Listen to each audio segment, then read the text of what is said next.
Welcome to the Ricky Walter Show, and I am Ricky Walter, your host and your neighborhood mental health practitioner. Thank you, as always, for joining our show today. Now, this show is designed to provide you information to make informed decisions about your mental well-being or the mental well-being of your loved ones. On our last show, we talked about childhood trauma and its effect that can last well into adulthood. Today, we're going to focus the show on PTSD, post-traumatic stress disorder. Now, our show today is dedicated to the men and women around the world who bravely serve our country through our armed forces. We can never thank these valiant individuals enough for protecting our freedoms and our safety. Now, there are 3.5 million men and women who are enlisted and are on active duty around the world representing the United States. Now, there are another 18.8 million men and women who are veterans. 1 out of 8 soldiers return from combat suffering from PTSD, which is what our show focuses on today. So what is PTSD?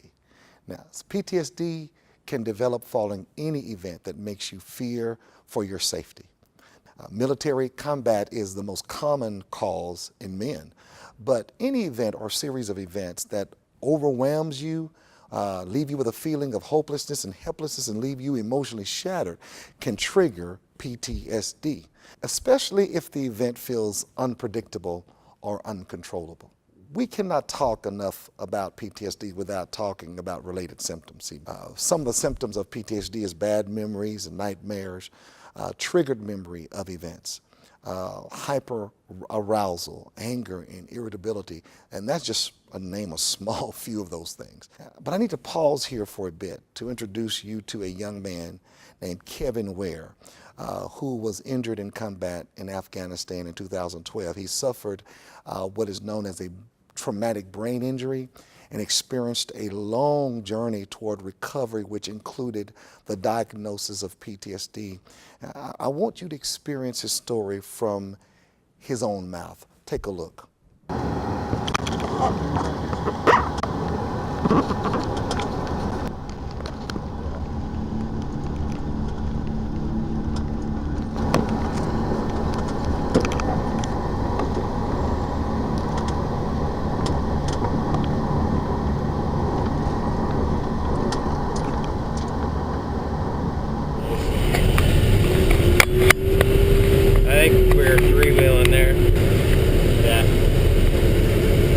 Alright, boys, be on the lookout.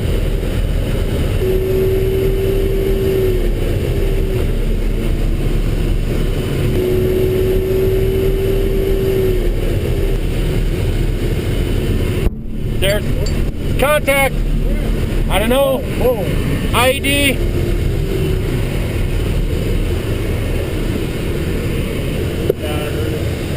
What's that?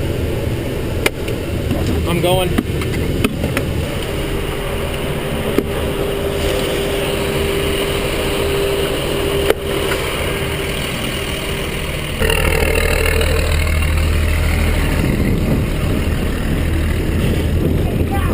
we need a medevac now!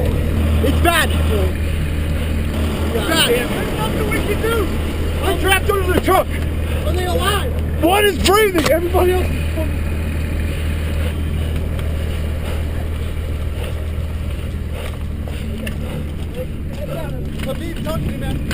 Do those walks have a Skegco in them?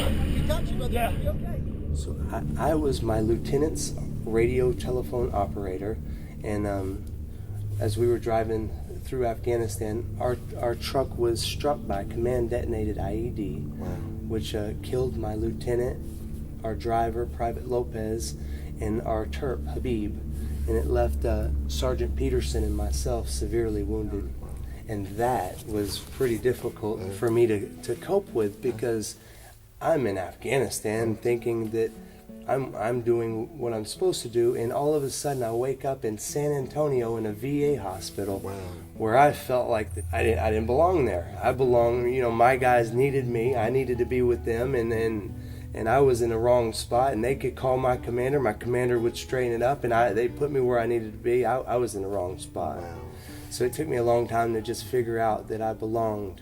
My wife had, and her parents had took all the kids to Disney World. Wow. In Florida. So they were in Disney World, and on their way back, they were driving home, and then they got a phone call. And they said, hello, Mrs. Ware, this is Captain so-and-so from Rear Detachment, or are you sitting down? And my wife says, we're driving a car right now. Oh, I'm sorry, Mrs. Ware, we'll have to call you back. And she said, no. She said, no, is he dead? I mean, she could say a whole lot better. She had, but and no, ma'am, but he's in critical condition, and you know that, and that's where they kind of. Wow.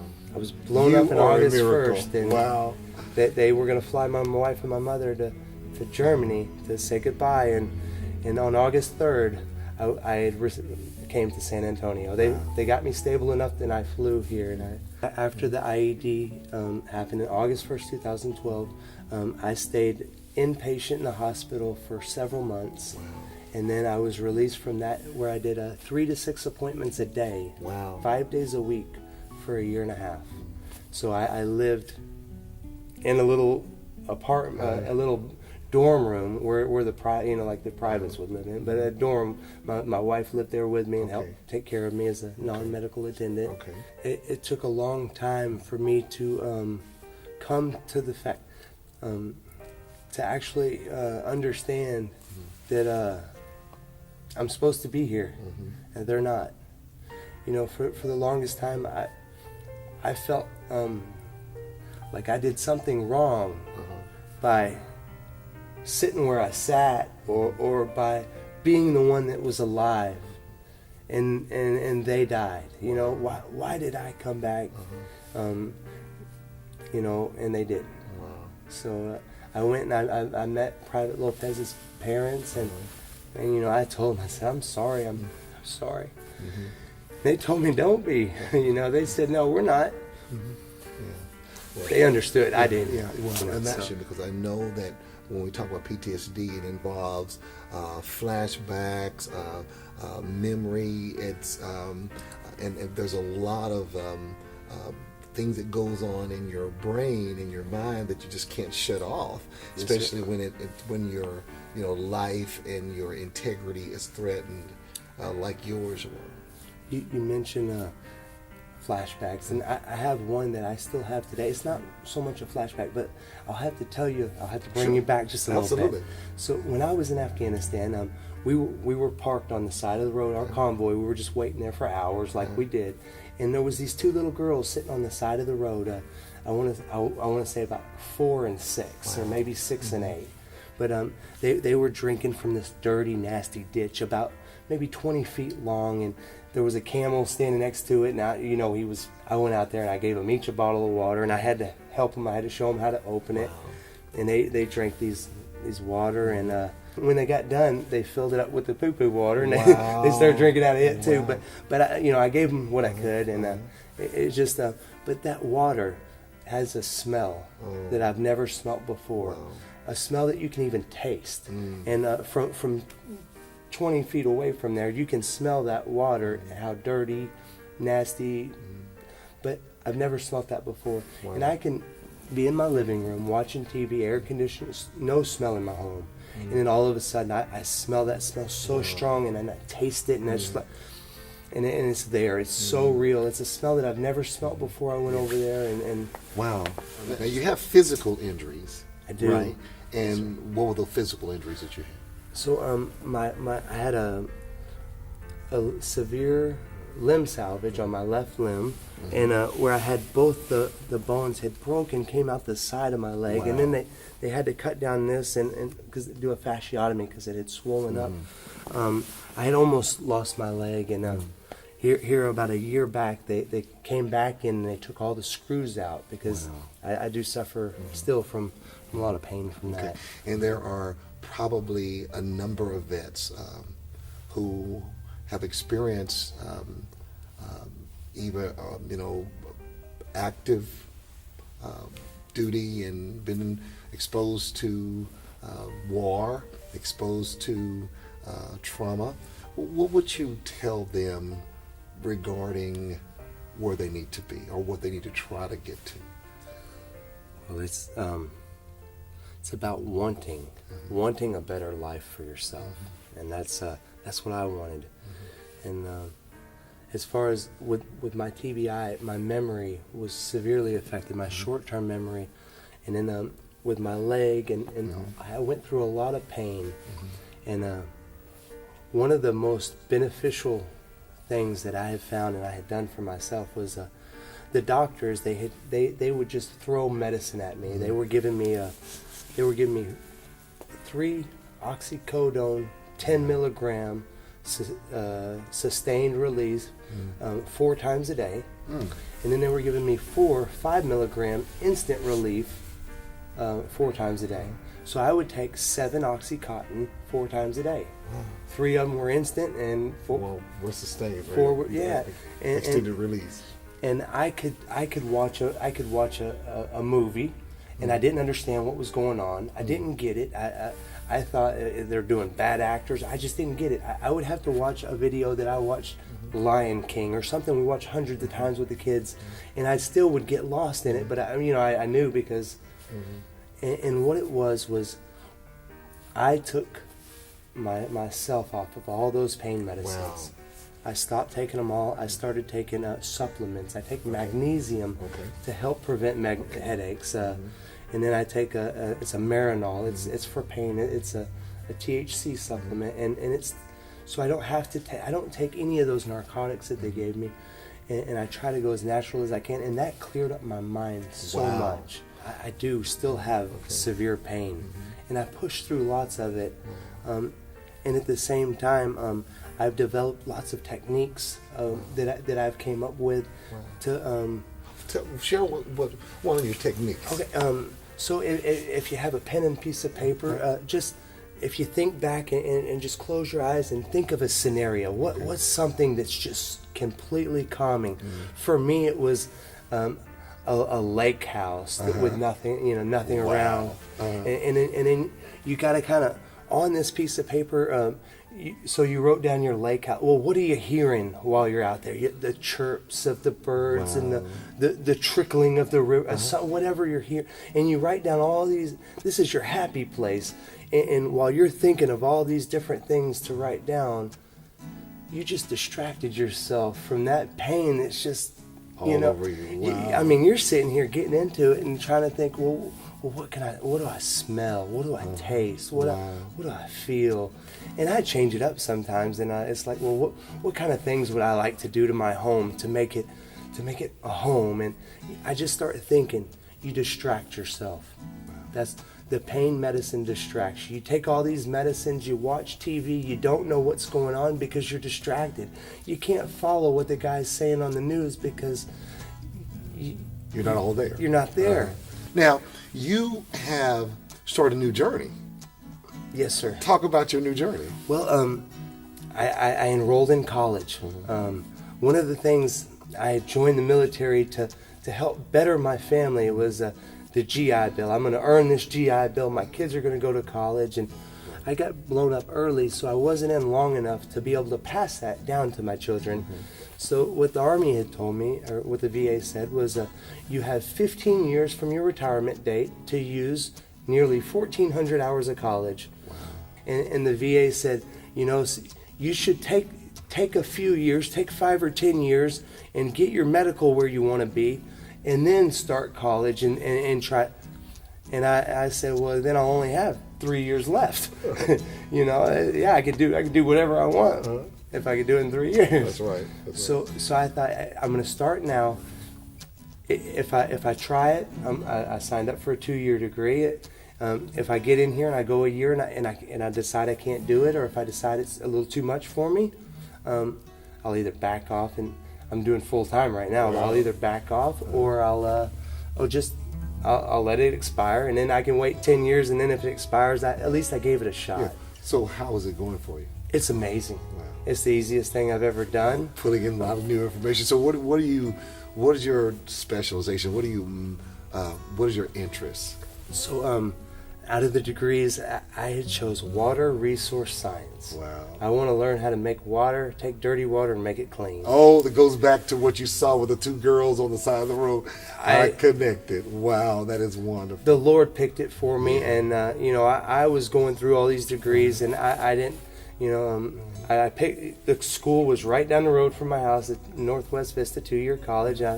I went through their degrees, and the Lord kept pulling me back to that water science, and that's what I chose. Well, and so I'm just so proud of you. I'm just I know your mom and dad and parents are just, and your children and your wife. I know everybody, grandparents, everybody. Just so I know they're just proud of you. You got a Purple Heart for being injured in duty. And I got a combat infantry badge. Anybody can get a Purple Heart. Okay, but combat. And I know that's what infantry. But I want to thank you for what you're doing for our veterans, because there's a small percentage of us that actually go into the military. Less than 1% of Americans will go and join the military. Really? And out of all the positions in the military, the combat positions, so there's very few of us. And for someone to actually come out and help us and to just work with it, or just to talk with us. I mean, It pulls at me. I won't forget this day. I won't forget this interview and this time with you. I wanted to bring spotlight to mental health and the importance of removing the stigmas and the myths that people with mental illness, they're normal people. They work, they have families, they have careers, they go to school, and they learn how to live with whatever the condition is. I'll tell you, my story is amazing, but this is the beginning of it. And if you catch me back in 10 years, I'm gonna write more chapters. Well, to I it. know that's right. Well, Kevin, first of all, I want to say thanks to his service. And, he served in the 11th Bravo Infantry as a radio telephone operator, RTO. And this was a very personal story for me, in that I am friends with his father and other family members. And I remember the day I received the call regarding Kevin. And as you've already heard, Kevin was so severely injured, he was not expected to live. My wife and I and so many others prayed for Kevin, his family, his wife, and his children. And watching him take this journey to where he is today is a miracle. And I hope Kevin's story provides a glimmer of hope and promise to what can happen in a person's life who is determined. If you are dealing with PTSD, I want you to stop right now and reach out for help. If you know someone that is suffering from PTSD, call them and ask them to watch this show. And listen, let's find a way to always honor our veterans for their service. So many of them are suffering when they come back and live with that every day. As I always promise, we're at our question and answering part of our show. Our question comes from Tania today, and Tania says, my daughter is in an abusive relationship. We have rescued her on a number of occasions only for her to return to her abuser. We are really concerned. What should we do? First of all, Tania, I want to appreciate you for even asking this question and being concerned. Domestic violence is a national epidemic, and I would encourage you to refrain, though, from giving your daughter input and advice, especially about this toxic relationship, because she is pushing back at you guys. But be available and helpful when your daughter calls upon you. There will be a time when she'll need you, and she'll need you like right now. Now, she is presenting with addictive behaviors, and she's getting a need met that is more intense than the abuse that she is receiving at the hands of her abuser. And since I don't have the ability to assess her situation particularly or personally, I encourage you to check out Al-Anon, which is a support group for families who have family members dealing with all kinds of addictions. Lastly, become informed, not just for yourself, but for the safety of your daughter. Well, we're at the end of our show. And as always, I need you to like me on Facebook, follow me on Twitter and Instagram, and subscribe to my YouTube channel. Listen, nobody can beat you at being you. So be the best you you can be today.